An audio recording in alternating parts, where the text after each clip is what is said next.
André Grenard Matoua, dit Matoua Mbemba Lukelo, Kivukisi, est né le 17 janvier 1899 et est décédé à l'âge de 43 ans. Pour commémorer cet anniversaire, la communauté Ngunza Matouaniste a organisé un culte le 17 janvier dernier à Brazzaville. Mesdames, Messieurs, bonjour et bienvenue à vous dans le journal des religions.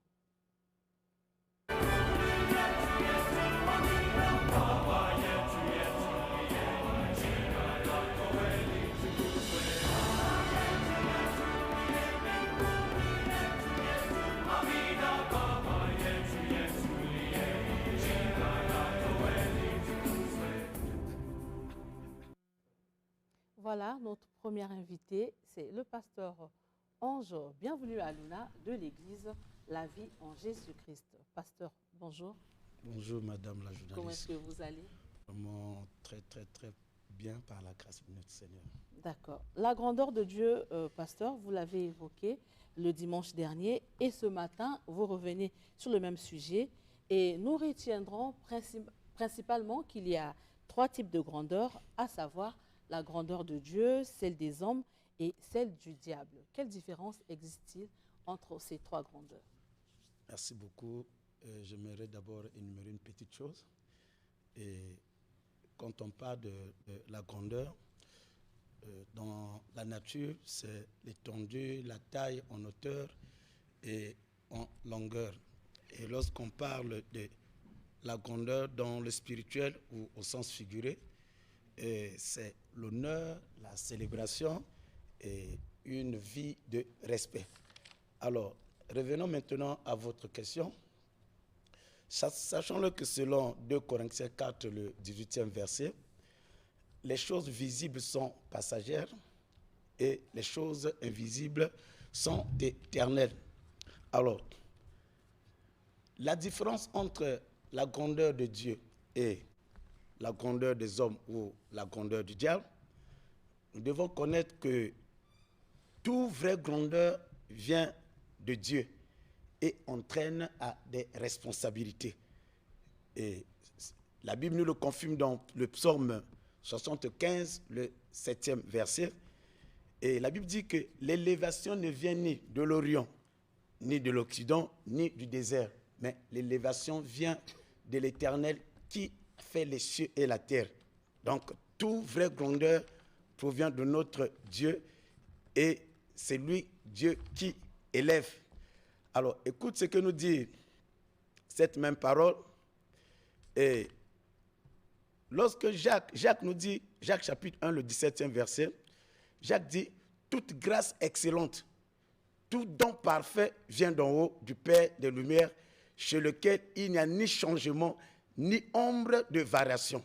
Donc, quand Dieu donne la grandeur, et la grandeur de Dieu, quand vous recevez cette grandeur, alors il n'y a pas de sacrifice à faire. Et la grandeur du diable, le diable vous élève, il donne par la main droite, il retire par la main gauche. Et écoute ce que nous dit encore la Bible concernant cette différence. Alors, la grandeur de Dieu, sachons-le que ça prend source dans le spirituel et la grandeur de Dieu est permanente. Je prends, paix à son âme, la reine d'Angleterre. Et lorsqu'on assistait à ses obsèques, alors, avant qu'on puisse l'enterrer, on enlevait sa couronne. On enlevait le sceptre. C'est pour dire que tu n'es plus reine. C'est fini pour toi, c'est une autre personne qui va prendre la relève. Donc, on comprend que cette grandeur, c'était la grandeur des humains. Alors, lorsque nous nous marions même, lorsque Dieu retire l'homme, Dieu retire la femme, il y a toute une cérémonie pour enlever l'alliance, pour dire que le mariage, il n'y a plus rien à faire. Vous n'êtes plus unis, l'autre est appelé à se marier. Donc, nous comprenons que ce sont les histoires des hommes. Et il y a une limite, mais la grandeur de Dieu, lorsque Dieu vous donne, vous avez cette grandeur, c'est pour toute, ça dit, il n'y a pas une limite donnée. C'est pour l'éternité. C'est pour l'éternité. Prévenez, Jean-Baptiste est mort, mais Jean-Baptiste sur la montagne de la transfiguration, les apôtres ont vu son esprit. Ça veut dire même si on l'avait décapité, mais Jean-Baptiste, son esprit a continué et a régné. Alors, lorsqu'on parle de cette différence également, alors, selon 1 Pierre chapitre 5, le 6e verset, selon Matthieu 23, le 11e verset, alors, la grandeur de Dieu, ou l'élévation de Dieu, quelle est la différence par rapport à la grandeur des hommes ou à la grandeur du diable? La grandeur de Dieu travaille pour la gloire de Dieu. La grandeur de Dieu travaille pour l'avancement du royaume de Dieu. La grandeur de Dieu, quelqu'un qui a la grandeur de Dieu, c'est les autres. C'est-à-dire, on a l'amour du prochain. On n'est pas là pour dominer les autres. On n'est pas là pour marcher sur les autres. On n'est pas là pour dicter quoi que ce soit. On parlerait de l'amour agapé, c'est ça? Ok. Alors, donc, la grandeur de Dieu par rapport à la grandeur des hommes, vous comprenez, c'est l'homme qui se dit grand, cet homme manipule les autres. L'homme qui se dit grand, et il est hautain, il est impoli, et il ne respecte pas l'autre, il ne respecte pas celui qui est en face de lui parce qu'il est grand. Oui, c'est le mot pao, c'est le grand Yabato, et ainsi de suite. Alors, la grandeur de Dieu, par rapport à la grandeur du diable, la grandeur de Dieu accomplit ses desseins. La grandeur de Dieu permet que le royaume de Dieu, tel que je suis en train de passer à l'émission, je suis en train de gagner les âmes pour le Seigneur. Et je suis en train de passer à cette émission. Je ne fais pas l'apologie du diable, mais je fais l'apologie de notre Dieu. Je l'élève. Et ceux qui étaient dans la perdition, ceux qui se sont perdus, et par ce que je suis en train d'accomplir, je suis en train de chercher à les ramener vers le Seigneur. Parce que Dieu qui les a créés, ils sont appelés à honorer ce Dieu, à glorifier ce Dieu. Et si nous pouvons encore continuer, selon Jacques chapitre, le livre de Jacques chapitre 1, 10, alors la grandeur de Dieu, on ne cherche pas la grandeur de Dieu par rapport à la grandeur des hommes, par rapport à la grandeur du diable. La grandeur de Dieu, Dieu fait grâce à qui il veut. Mais la grandeur du diable, ou bien la grandeur des hommes, les gens sont derrière cette grandeur, c'est-à-dire les gens sont à la recherche de cette grandeur. On va chez un magicien, on va tisser une alliance pour avoir de l'argent. Et je veux que je sois connu, c'est-à-dire chercher une élévation quelque part. Mais Dieu fait grâce à qui il veut. D'accord, pasteur, Dieu fait grâce à qui il veut. La crainte de Dieu, l'humilité, la visibilité, sont entre autres principes que vous avez évoqués pour reconnaître la grandeur de Dieu. Y a-t-il d'autres signes? Oui, nous avons eu à évoquer, parler des signes qui accompagnent les gens qui ont la grandeur de Dieu, pour dire que c'est pour arrêter avec une confusion, pour qu'il n'y ait pas la zizanie. Quelqu'un peut être grand, c'est la grandeur des hommes. Quelqu'un peut être grand, c'est la grandeur de Dieu. Mais celui qui a la grandeur de Dieu, nous avons dit, il y a un signe qui doit accompagner cette personne. Nous avons parlé de l'humilité. Et nous avons parlé de la crainte de Dieu. Et ce qu'on peut ajouter aujourd'hui, et comme j'ai su le souligner, celui qui a la grandeur de Dieu, et c'est l'amour qui doit l'accompagner. Et on doit ressentir l'amour du prochain. On doit ressentir en lui, parce que Dieu est amour. Et lorsqu'on parle de l'amour de Dieu, ce sont les vertus que Dieu nous communique. Parce que Dieu a les vertus qui ne nous communiquent pas. Et donc, quand l'amour, c'est même la nature de Dieu. Lorsqu'on enlève à Dieu l'amour, Dieu n'est plus Dieu. Donc celui qui a la grandeur de Dieu, on doit le sentir avec l'amour. L'amour doit le caractériser. Et celui qui a la grandeur de Dieu également, alors il doit être fidèle à ce Dieu-là. Parce que la fidélité, c'est l'une des choses très capitales qui caractérise celui-là à qui Dieu l'a élevé et fidèle à sa parole, fidèle aux instructions qu'il a reçues de Dieu, fidèle à la vision que Dieu lui a communiquée. Et la fidélité également, c'est un élément que je peux ajouter par rapport à votre question, ce qui caractérise celui à qui marche avec la grandeur de Dieu, celui à qui Dieu l'a élevé. D'accord, mais selon vous aussi, la grandeur de Dieu, c'est recevoir le Saint-Esprit. C'est bien cela? Bon, justement, puisque le Saint-Esprit, c'est l'Esprit de Dieu. Et à cause même de cette question, je dirais même que Dieu qui est grand, alors, on ne peut pas recevoir la grandeur de Dieu sans recevoir son Esprit. D'où je dirais aujourd'hui, tout chrétien digne de ce nom, tout chrétien digne de ce nom a la grandeur de Dieu. Parce qu'ayant le Saint-Esprit en nous, et nous avons la présence de notre Seigneur en nous, alors cette grandeur nous accompagne et elle se manifeste en nous. D'où, lorsque tout chrétien est accompagné à manifester la guérison, les miracles, ainsi de suite, alors c'est les signes qui nous accompagnent parce que nous avons reçu de lui l'Esprit, son Esprit, et la grandeur de Dieu nous accompagne à travers. Est-ce qu'il n'y a pas une différence entre l'Esprit de Dieu et l'Esprit Saint, non? Non, il n'y a pas une différence. Sinon, s'il s'agit de rentrer dans les détails, et on va parler beaucoup de choses, mais je dirais qu'il n'y a pas de différence succinctement. Nous allons vers la fin de notre entretien. Pasteur Aluna, qu'est-ce qu'on retient de la grandeur de Dieu, puisque c'est aujourd'hui que vous terminez avec ce sujet? Justement, selon Actes chapitre 12, le 19e verset jusqu'au 23e verset, alors, j'aimerais dire aux bien-aimés, attention, sachez-le, que toute grandeur sur cette terre des humains, qui ne glorifie pas Dieu, toute grandeur sur cette terre des humains, qui ne reflète pas à sa nature, c'est-à-dire la nature de Dieu, toute grandeur sur cette terre des humains, et à qui il n'y a pas le caractère de ce Dieu, cette grandeur sera jugée. Cette grandeur sera exposée. Alors, la Bible dit qu'à quoi sert à un homme de gagner le monde et de perdre son âme? Jésus-Christ est venu pour sauver ton âme. Raison pour laquelle je vais te dire une chose.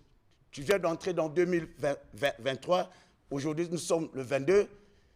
Tu ne peux pas régner. Tu ne peux pas passer toute une année. Parce que l'année passée, tu étais dans la distraction, loin de notre Seigneur. Mais j'aimerais que cette année de 2023, tu rentres dans cette année avec la grandeur de Dieu. Mais on ne peut pas être grand devant Dieu sans avoir reçu Christ. Parce que Dieu est le Père de tous ceux qui ont le Fils. Alors fais cette petite prière avec moi pour recevoir Christ dans ta vie comme Seigneur et Sauveur. Dis, Seigneur Jésus, ce matin, je te reçois dans ma vie comme Seigneur et Sauveur personnel. À partir d'aujourd'hui, j'abandonne les maîtres de ce monde, les anciens maîtres que j'ai eu à servir, et je m'attache à toi de tout mon être au nom de Jésus-Christ. Amen. Alors, bien-aimés, nous sommes aujourd'hui dimanche, ne demeure pas chez toi. S'il y a une église dans votre quartier, va glorifier notre Seigneur. Et j'aimerais en profiter. Et je suis au 00 242 663 71 52. 00 242 663 71 52. Et ça, c'est mon numéro de WhatsApp. Merci beaucoup, Pasteur Aluna, d'être passé sur ce plateau.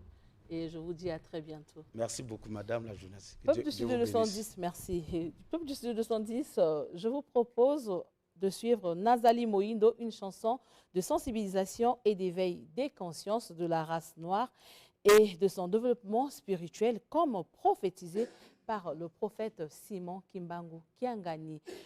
La chanson est signée Ebeli Popo et le groupe Bébé Kaka. Suivez.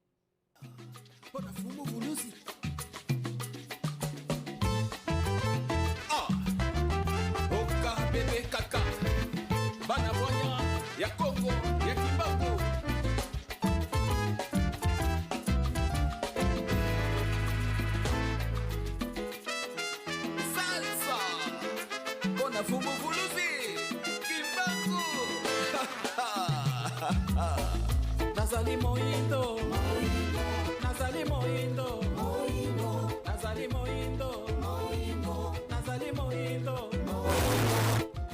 Baila, bona fumu fulusi. Nazali moindo, miso mibale, bato inanga mibale, sela ya solo mibale, mino nanga pembe, lolemo nanga motane.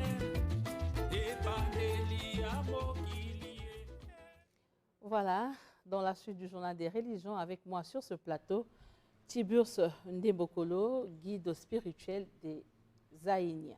Bonjour, M. Tiburce. Bonjour. Alors, la prière répond à tout, elle est la solution à tout problème. Est-ce qu'à travers la prière, on peut devenir riche? Non, c'est pas possible. C'est pas possible, c'est pas possible. Sinon, nous autres là qui pratiquons la prière comme un art sacré, on serait le plus riche de la planète. Même comme le Tibet, qui a plus de maîtres, de grands maîtres spirituels, serait même à la place des États-Unis. Nous ne pouvons pas transformer notre vie matérielle par la prière. Mais la prière te permet juste d'enlever les nuages sombres, c'est-à-dire que le côté mystique qui freine l'évolution d'une personne. C'est ça le rôle de la prière. Mais la prière en elle-même ne peut pas t'amener à devenir riche. Une fois, j'ai reçu un jeune garçon qui est venu me voir pour me dire que, maître, moi, je suis venu pour que je sois riche. Je dis, oh, mais c'est quoi ça? Il me dit, non, on m'a dit, dès que je veux me voir avec toi, je veux devenir riche, ma vie va changer. Je me dis, mais vraiment, celui qui t'a conseillé là ne sait rien. Parce que moi-même, je n'arrive pas à changer ma vie par la prière telle que tu le crois. Et c'est toi seulement, on clic-clac, qui va changer la vie. Va travailler. Cherche un boulot, même va chez Averda, va chez où tu vas déposer un emploi, demande d'emploi, ou soit va faire les champs. C'est avec ça que tu peux devenir riche, mais pas que tu vas prier. Tu vas prier pour avoir un bien-être, pour avoir la quiétude dans la vie, pour avoir l'équilibre, que la sorcellerie n'agit pas dans ta vie, mais pas tu vas prier pour que tu sois riche. Non. Donc, la prière ne peut pas rendre quelqu'un riche, sauf par escroquerie, sauf par mafia. Mais sinon, la prière en toute sincérité, non. Mais tout d'abord, même moi-même qui pratique la spiritualité, je suis pauvre. Je fais les jardins. Pourquoi seulement toi que je veux rendre riche? Ça, c'est de l'arnaque. Laisse pour toi, ça n'existe pas. Est-ce qu'on dirait que la prière doit être accompagnée par un sacrifice pour récolter de bons fruits? Non. Quel sacrifice? Quel sacrifice? Parce que l'homme lui-même, il est né puissant. L'homme d'abord lui-même, il est né puissant. Cette puissance-là dorme en lui, il ne sait rien faire avec. Alors, ça ne demande pas de sacrifice en fin de compte. Ça demande de l'application, de mettre en exercice la connaissance, la puissance qui est enfouie en toi. C'est tout. Alors, quand tu le fais, nous avions deux courants, la force positive, la force négative. Alors, la force négative qui nous engloutit parfois, tu es né dans une famille karmique et que le poids du karma de la famille s'impose sur toi. Donc, même quand tu as un bon destin, que ton destin te permet d'être bien dans la vie, mais le fait que tu es d'abord né dans une famille karmique, il y a l'environnement, le poids karmique de l'environnement aussi, qui ne te permet pas de t'épanouir, ça te cause un frein. Alors là, la spiritualité joue maintenant un rôle de venir briser ces barrières mystiques-là qui effreinent la vie. J'ai reçu quelqu'un, il avait un problème au niveau du service. Mais qu'est-ce qui s'est passé? C'est un esprit qui le suivait, c'est ça qui a fait qu'on puisse l'enlever au boulot. Le jour où son chef veut le recevoir pour paiement des droits, l'esprit là, le patron voit l'esprit qui lui dit, si tu lui payes, tu vas voir. Le gars lui dit, repars. Quand tu viens chez moi, ne viens plus avec l'homme que tu as amené. Tu vois, il y a un côté mystique qui a pesé sur lui. Il fallait d'abord s'en débarrasser de ce côté mystique-là pour que quand il arrive, tu peux faire un travail, tu es ouvrier, tu vas pour qu'on te paye, mais la personne ne manque pas de l'argent, mais toi, il ne te paye pas. Quand il veut te payer, l'influence négative qui est en toi fait obstacle de paiement. Du coup, tu rencontres une vie qui n'est pas bien. Alors, la prière maintenant va t'aider à briser ce mythe-là de côté mystique. Mais or, les gens croient que le fait de prier, tu vas devenir riche.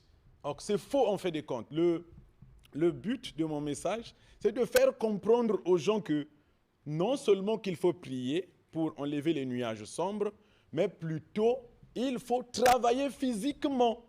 Tu peux prier, mais quand tu n'as pas pris le balai pour balayer ta parcelle, mais ta parcelle restera sale, parce que tu n'as pas pris le balai. Mais pourquoi la prière n'a pas enlevé la saleté de la parcelle? Alors, Maître Tuburs, la prière nous aide à enlever la saleté, comme vous avez dit, la saleté spirituelle. Comment procéder avec ces prières? Bon, mais tout est un canevas, hein? C'est ça qu'on appelle initiation, apprendre. Il faut apprendre à quelqu'un la démarche spirituelle, comment il peut se prendre en charge. C'est pas seulement... La prière, il faut les canaliser. C'est ça le problème. Quand tu changes d'abord de polarité, même rien que tu pries pour bénir ton enfant, tu le maudis sans parfois le savoir. Donc la prière, c'est un outil très dangereux que nous devons prendre très au sérieux. Donc là, nous appelons ça l'initiation. Il faut apprendre à quelqu'un comment prier. D'accord, mais nous sommes à la fin de notre entretien. Par quel contact on peut vous avoir? Merci beaucoup. Hein. On ne change jamais de numéro comme d'habitude. 05 524 26 51. 05 524 26 51. 06 977 70 18. Allez-y. 06 977 70 18. D'accord. Alors, dans la suite du journal des religions, nous recevons le phytothérapeute Auguste Balandamio qui vient nous parler des hémorroïdes et leurs conséquences. Monsieur Balandamio, bonjour. Bonjour. Comment est-ce que vous allez? Très bien, par la grâce de Dieu. D'accord. Les hémorroïdes se manifestent par des douleurs et des saignements au moment de l'épurement et elles peuvent être externes ou internes. C'est bien cela, monsieur Balandamio? Alors, au nombre des causes, l'on peut citer la constipation, la mauvaise alimentation. Partant de votre expérience en tant que phytothérapeute, quelles sont d'autres causes que vous pouvez énumérer? Vous savez, quand on parle des hémorroïdes, c'est là où les gens sont enrichis. Je dis sont enrichis parce que ça bat des hémorroïdes aujourd'hui. Tout le monde vit, que ce soit au niveau de la médecine moderne, que ce soit au niveau de la médecine traditionnelle. Partout où vous allez passer, ils ont des produits sur les hémorroïdes.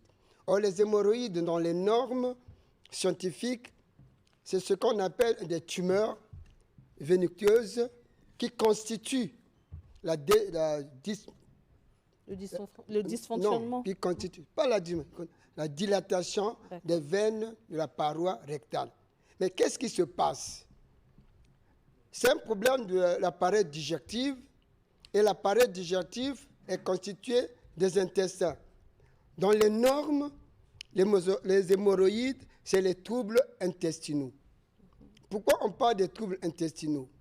Il y a un problème de dysfonctionnement qui existe entre le gros intestin, le rectum et l'anus. C'est à ce niveau-là qu'on va parler des dilatations des veines de paroi rectale. Lorsqu'il y a incompréhension entre le gros intestin, le rectum et l'anus, nous allons, c'est ce que vous venez d'appeler les saignements et toutes ces conséquences-là. Mais ces conséquences-là ont l'origine du dysfonctionnement du gros intestin et le petit intestin, l'intestin grêle au niveau du rectum. Donc la maladie des hémorroïdes va d'abord du dysfonctionnement de l'intestin grêle au rectum. Maintenant, quand vous parlez, ça va, tout est parti à base d'épée, de l'eau qui prend le gros intestin et qui arrive au niveau du rectum, crée une dilatation. Et cette dilatation, ça va essayer de gérer les veines de la paroi rectale, où vous allez vous retrouver avec les saignements, où vous allez vous retrouver avec une diarrhée, où vous allez vous retrouver avec une constipation, où vous allez vous retrouver avec la sortie de rectum qu'on appelle les hémorroïdes externes. Donc voilà pourquoi les gens parlent souvent de 3 sortes d'hémorroïdes. l'hémorroïde interne qui ne peut qu'être gérée par des picotements, par des douleurs. Et la deuxième partie, c'est le saignement. Donc les veines anales se sont blessées. Et la troisième, c'est le rectum qui sort. C'est là où on parle des hémorroïdes externes. D'accord. Monsieur Balandamio, il y a certaines femmes qui souffrent des hémorroïdes pendant la période de gestation. À quoi cela est dû? Eh bien, je vous ai dit, les hémorroïdes, c'est le dysfonctionnement des intestins. Si aujourd'hui, mes amis de la médecine conventionnelle, médecine moderne, que ce soit la médecine traditionnelle, n'arrivent pas à traiter ce genre de pathologie parce qu'ils pensent, ils oublient ce dysfonctionnement qui existe. Donc, toute femme, lorsque vous êtes hémorroïdaire, vous devez savoir que vous allez subir ou les relâchements de la grossesse ou toutes ces conséquences que vous allez. Parce que les hémorroïdes détruisent le dysfonctionnement mais la colle de l'utérus devient légère. Voilà pourquoi vous allez retrouver dans ces conséquences certaines femmes qui, 2-3 mois, perdent la grossesse. Perdent la grossesse, 2-3 mois, perdent la grossesse parce qu'il y a un problème de la colle devient légère et la personne ne peut pas concevoir et en aura des conséquences, la stérilité. Ou conséquences, ce sont les parents qui deviennent responsables parce qu'il y a 2 ou 3 relâchements de grossesse. D'accord, mais vous êtes phytothérapeute, Monsieur Balandamio. Vous traitez les hémorroïdes. Combien de temps peuvent durer Oui, mais dans les normes de traitement des les hémorroïdes prennent 1 mois. 1 mois. En 1 mois, vous devez traiter les hémorroïdes. Ce n'est pas ce que nous sommes en train de faire, de prendre une tisane. Pour traiter les hémorroïdes, il faut aller gérer d'abord le dysfonctionnement. Vous gérez le dysfonctionnement, vous gérez le tube digestif, vous gérez les douleurs qui créent et enfin, vous allez réactiver les organes. Au cas contraire, tout ce qu'on fait dans la rue, tout ce qu'on fait au niveau de la médecine moderne, ce sont des calmants. Mais pour mieux traiter les hémorroïdes, il faut connaître qu'est-ce que c'est l'appareil digestif et quel est le circuit normal de l'alimentation digestive. Si la personne ne maîtrise pas l'appareil digestif et ne maîtrise pas le circuit digestif, que ce soit médecine moderne, que vous allez au ciel, que vous allez sur la terre, si vous ne passez pas par ce circuit, ce sont des calmants à vie. D'accord. Vous avez parlé de l'alimentation tout à l'heure. Quel régime alimentaire adopter pour éviter les hémorroïdes? Vous savez, les hémorroïdes, aujourd'hui, on ne peut pas éviter de donner un régime. C'est d'abord un problème de la volonté de tout un chacun. Parce que comme vous allez lui donner un régime, prenez l'exemple, on vous dit dans les églises, écoutez, ne prenez pas de l'alcool, mais il y a des gens qui prennent de l'alcool. Donc le grand problème, chacun doit être responsable de sa santé. Que je peux donner un exemple. Vous savez, quand vous prenez de l'alcool, de la bière, et vous mélangez avec l'œuf, rentrez dans les Nganda, vous allez voir les enfants qui sont en train de vendre les œufs, et vous prenez la bière. Dans la bière, vous avez déjà la malt qui est là, une levure qui est là. Et vous prenez l'œuf qui devient votre farine. Après, ça fait quoi? Le ventre va bourdonner et ça va vous créer. Pour éviter les hémorroïdes, ne pas créer les paix dans votre bourdonnement. Évitez les bourdonnements. Pour éviter les bourdonnements, il faut prendre beaucoup d'eau et avoir les heures de repas. Essayez, lorsque vous prenez la viande rouge, il faut bien les mâcher. Les jeunes hommes ne mâchent pas, vous allez voir dans les grillages là, oh, il y a moto, tu vois, les gens prennent. Il faut bien mâcher parce que l'estomac n'a pas un broyeur. Donc, si à partir de votre dentiste, vous n'arrivez pas à bien mâcher, sachez qu'un jour, vous allez en subir.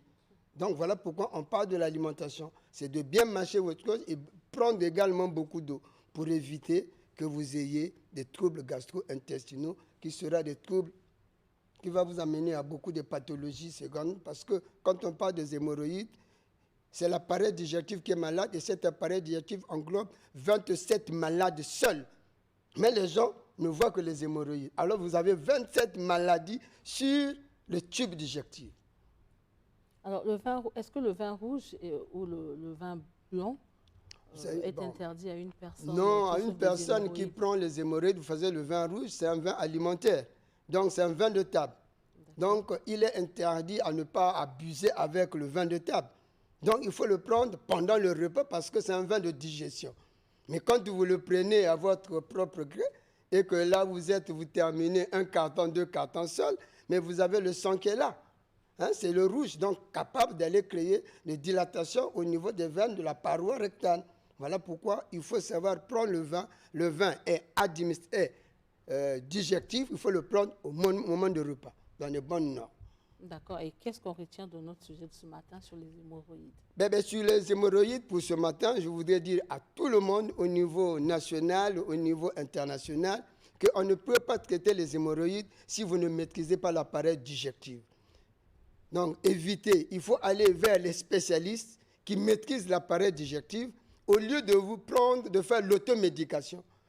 Dans les rues, au niveau de la médecine moderne, parce que tout ce qu'on donne, ce sont des calmants. N'allez pas dans les cliniques pour se faire traiter les hémorroïdes. Il faut voir des spécialistes parce que c'est le tube digestif. Sinon, les conséquences, vous en aurez après. Parce que nous avons la mort. Nous traitons, mais c'est Dieu qui guérit. Donc, pour ceux qui veulent avoir les contacts avec moi, pour ceux de Pointe-Noire, je suis à Pointe-Noire, donc à Pointe-Noire vers Lac, au niveau de Siafoumou.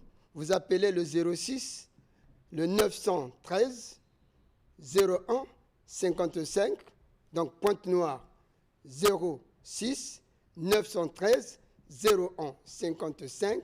Pour ceux de Brazzaville, je suis à l'arrêt pharmacie de Mokondo, sur l'avenue Cité de 17, entre la rue Ngaliema et la rue Zola, sur le goudron.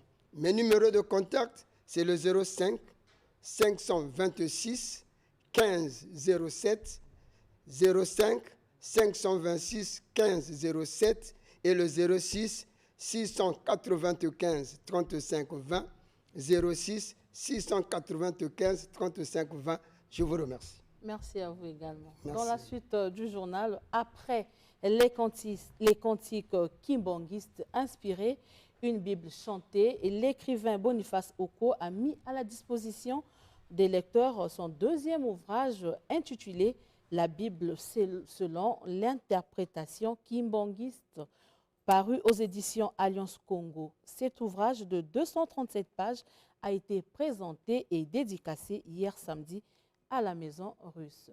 Reportage Marina Lutango. Avec 12 chapitres, le livre La Bible selon l'interprétation kimbonguiste ne s'écarte pas de la Bible. L'auteur cerne plutôt, non pas comme un philosophe, mais tel un érudit, des sujets qui continuent de faire couler beaucoup d'encre et de salive, à l'instar de Dieu et ses attributs, ainsi que le péché originel. Faisons l'homme à notre image et selon notre ressemblance. Ailleurs, on entend que à l'image, là veut dire qu'il faut être comme Dieu. Si ce n'en était que le cas, on n'allait pas ajouter la pression selon la ressemblance. L'interprétation sur le péché originel. Ailleurs, on entend parler des relations sexuelles. Relations sexuelles. Mais les kimbonguistes disent que c'est l'initiation à la science maléfique qui est la sorcellerie. Boniface Okuo revient sur les raisons qui lui ont poussé à rédiger cet ouvrage. La rédaction de cet ouvrage, avec un titre très flatteur, selon certains analystes, n'a pour seul objectif que la justification de la foi kimbonguiste. Une fois qualifiée erronément d'hérésie par ceux qui, animés d'une surdose de triomphalisme, pensent que les kimbonguistes ne lisent pas la Bible. L'assistance qui a eu droit à un échange avec l'auteur n'a pas manqué de saluer l'œuvre de l'écrivain. C'est un message très profond et il serait souhaitable que les gens puissent s'en intéresser parce que ça crée un comportement nouveau. Le clou de cette cérémonie a été la dédicace du livre. Je l'ai dit en titre, la communauté Ngunza machuaniste a commémoré le 124e anniversaire d'André Grenard Machua le 17 janvier 2023 au Palais des Congrès sous l'égide de Ngudi Nganga Mbutambemba Masengo. Question pour cette communauté de reconnaître les valeurs et les recommandations laissées par ce prophète. Germain Onze, reportage. Cette totale allégresse manifestée ici par la danse des salutations qui a connu la présence des fidèles Ngunza machuanistes venus de tous les départements du Congo et bien d'autres coins du monde pour le 124e anniversaire de naissance de Mfumu Machua André Grenard Machua à l'état civil sous le thème « Quand on ne partage pas les mêmes valeurs, seul le respect de nos différences nous permet de coexister. » C'est une histoire qui n'a pas été connue par les gens et que nous voulons faire connaître. Avant, l'histoire était racontée par les chasseurs. Et cette fois-ci, le gibier, l'animal se réveille lui-même pour dire que non, cette histoire-là a été fausse. Moi, je la rends correcte et juste.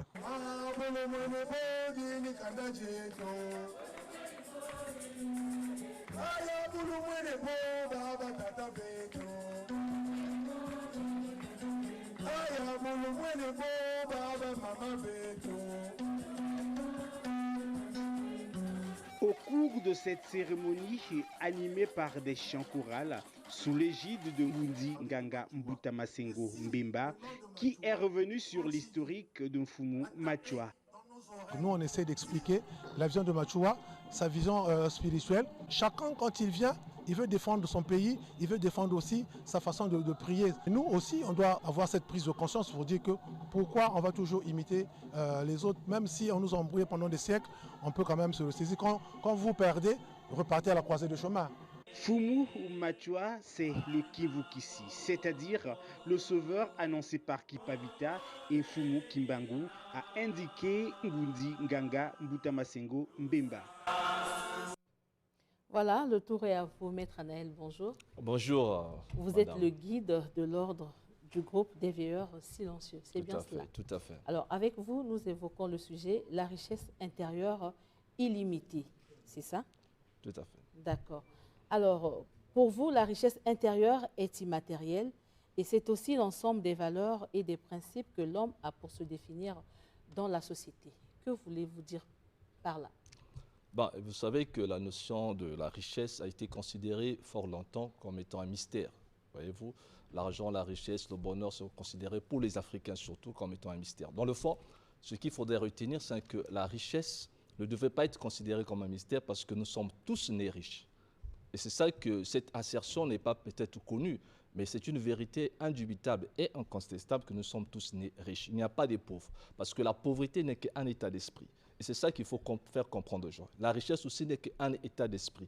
Donc, lorsque vous comprenez que nous avons cette richesse intérieure en nous, qui est une richesse illimitée, quand on dit illimitée, ça veut dire que ça repose sur un certain nombre de valeurs et de principes qu'il faut cultiver en soi et savoir libérer. Et lorsque vous savez libérer votre richesse intérieure, vous aurez la possibilité de saisir toutes les opportunités qui pourront s'offrir à vous. Parce que la vie, en fait, nous offre des opportunités. Sauf que seuls ceux qui se sont préparés peuvent saisir ces opportunités. Or, ceux qui n'ont pas la richesse intérieure ne pourront jamais saisir les opportunités de la vie parce que, bien entendu, ils sont pauvres mentalement. Donc, la pauvreté est d'abord question de la mentalité. C'est pourquoi les Africains devraient aujourd'hui se libérer de la médiocrité, de l'ignorance et de l'erreur, et de comprendre que nous sommes riches.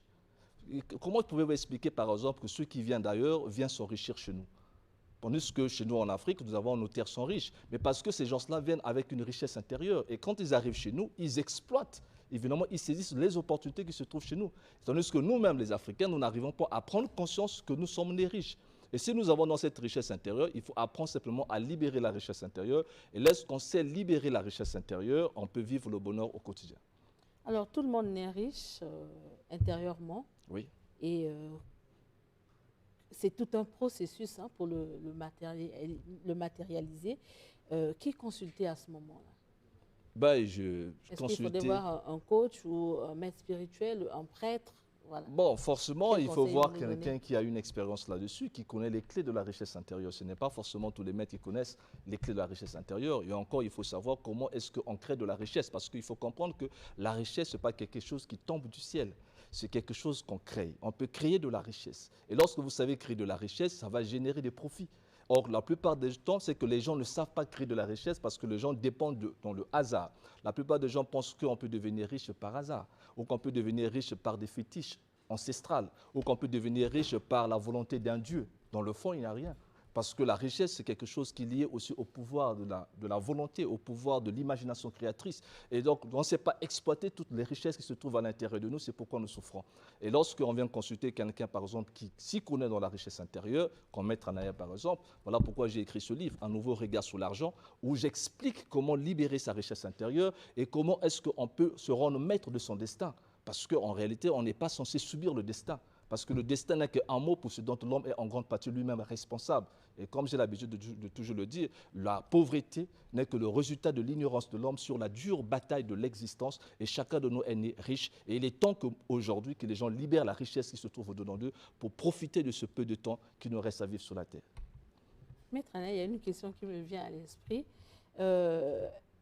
Est-ce que celui qui est riche intérieurement et celui qui est riche matériellement bénéficient des mêmes choses? Entre les deux, qui est richement béni? Mais vous savez que vous pouvez avoir, il ne faut pas confondre la richesse avec les moyens financiers, c'est-à-dire l'argent. Parce que la richesse, c'est quelque chose d'abord de très profond, de très spirituel, de très grand. Vous voyez, quand vous prenez tous les grands de l'histoire, prenez par exemple l'exemple de Edison qui a inventé la lampe électrique. Ce monsieur a connu plus de 10 000 échecs avant de réussir à inventer cette lampe électrique. S'il n'avait pas la richesse intérieure, il n'allait pas réussir. Parce qu'après 2 échecs, vous allez abandonner. Voyez-vous, quand quelqu'un a la richesse intérieure, il a la force de surmonter les obstacles que lui va lui offrir la vie. Parce que la vie, c'est une succession des épreuves. Après une épreuve, il y aura une autre épreuve. Après une épreuve, il y aura une autre épreuve. Donc, quand vous avez la richesse intérieure, vous allez commencer à vivre le bonheur, même dans les moments les plus difficiles. Parce que ça se ressent à l'intérieur de vous. Ça n'a rien à voir avec quelque chose de matériel. Il y a des gens qui ont des moyens, qui ont des belles voitures, mais pendant qu'ils sont malheureux. Est-ce qu'on peut perdre la richesse intérieure? La richesse intérieure, une fois qu'on l'a développée, ce n'est pas possible de la perdre parce que vous avez finalement compris le secret de la vraie vie. C'est là que repose le bonheur de la vie. Et quand le maître Jésus, par ailleurs, disait aux gens, cherchez premièrement le royaume de Dieu qui se trouve au-dedans de vous, évidemment, il voulait parler de la richesse intérieure. Il disait que ta richesse soit là où le voleur ne peut pas venir voler. Donc que ton trésor, le trésor qu'on ne peut pas voler par les voleurs, c'est la richesse intérieure. Parce que vous pouvez perdre votre bourse, vous pouvez perdre votre compte en banque, mais personne ne peut voler ce qui se trouve à l'intérieur de vous. Vous comprenez? Donc, c'est un cadeau du ciel que chacun de nous a reçu de la volonté de Dieu. Donc, chacun de nous, évidemment, doit apprendre à libérer simplement cette richesse intérieure. Les Africains doivent arrêter de rêver, de dormir, parce qu'il est temps de se libérer de la médiocrité de l'homme noir et permettre à l'homme noir aujourd'hui de comprendre qu'il est riche et qu'il n'a pas besoin de pouvoir souffrir d'une certaine complexité envers l'homme blanc. Donc nous avons la possibilité aujourd'hui de devenir riches, de créer de la richesse pour nous et pour nos progénitures, de bâtir un futur meilleur pour nos enfants, parce que nos parents ne connaissaient pas ça, mais aujourd'hui nous sommes la nouvelle génération, nous devons maintenant commencer à libérer la richesse intérieure. Alors, nous sommes à la fin de notre entretien. Merci beaucoup. Comment faire pour vous contacter maintenant? Je reprends simplement au 06 692 28 48, c'est mon numéro MTN. Je reprends le 06 692 28 48, c'est mon numéro MTN. Le 04 473 42 20, c'est mon numéro RTL. Et vous pouvez également se procurer ce livre, Un nouveau regard sur l'argent. Et avec ce livre, vous pouvez pouvoir trouver les clés pour vous permettre de libérer la richesse intérieure. Et vous le vendez à combien, ce livre? Non, non, non. Il suffit de m'appeler à la fin pour l'émission pour que je vous donne le prix. D'accord. Merci d'être passé pour toutes ces précisions. C'est à moi de vous remercier. Voilà, c'est la fin du Journal des religions. Merci à vous d'avoir suivi. Je vous retrouve prochainement chez Dieu 210. Continue.